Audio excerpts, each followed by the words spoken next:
Joining me now is investigative journalist Leslie Kean. She was the first to interview whistleblower David Grush and co-authored the explosive report about his claims that the U.S. government has retrieved non-human spacecraft.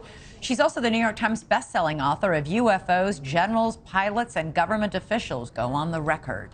Leslie, thanks so much for being here. Do you think these hearings on Capitol Hill will spur more whistleblowers to come forward? I do, Elizabeth. Absolutely. I think that could be one of the next important steps that we're going to see is that other whistleblowers, some of whom have already given testimony to Congress, they might decide to go public. And others may come to Congress now that they've seen what happened at the hearing yesterday. David Grush said in his testimony that he talked to 40 people over 4 years, all of whom had information on a secret military program that has non-human craft and remains. Is it surprising to you that none of those 40 people has spoken out? It is surprising. It actually isn't, Elizabeth. I mean, some of them have. One of them actually was in our article in the debrief. I mean, a former Army colonel named Carl Nell.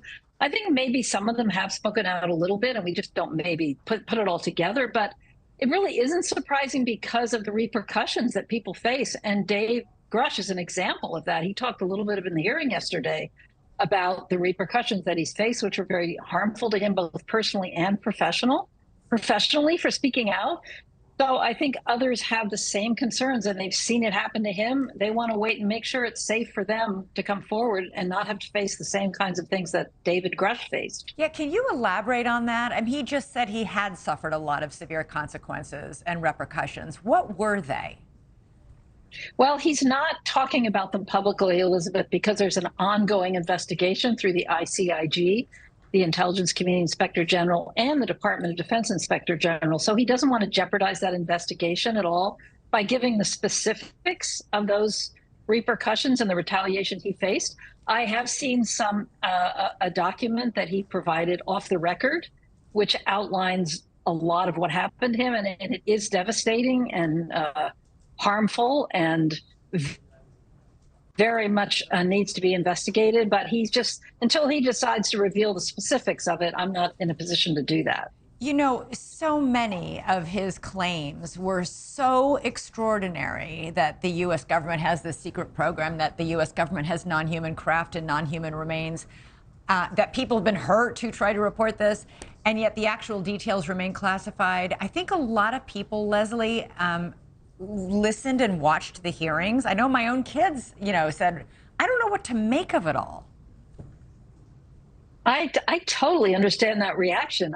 Absolutely. That makes complete sense. That's what David Grush referred to as ontological shock in his statement, which is a phrase I absolutely love. It's like a shock to your whole perception of what's possible and what's real. And absolutely, I think all of us go through that when we jump into this world of UFOs. And to me, I'm not going through that because I went through that years ago. To me, it's not that surprising because I've been aware of this for so long. And to many of us, this isn't really new information. But what's different about it is that it's being presented to members of Congress in a congressional hearing by somebody with a credibility that we've never seen before publicly. A man like David Grush. I mean, the credibility that he has and the record that he has in the intelligence community is so outstanding. And he's been speaking to Congress and he's filed a complaint with the ICIG. I mean, we've never had anyone like that before. Yeah. But for many of us, the information itself is not new, although totally understanding how shocking it is to people. Yeah. Absolutely understand that. Yeah. Yeah. Leslie Kean, always great to have you on the show. Thanks so much for coming back on tonight. Thanks, Elizabeth. Thanks for covering this. You bet. Thanks so much for watching. Go to joinnn.com to find NewsNation on your television provider. And don't forget to click the red subscribe button below to get more of NewsNation's fact-driven, unbiased coverage.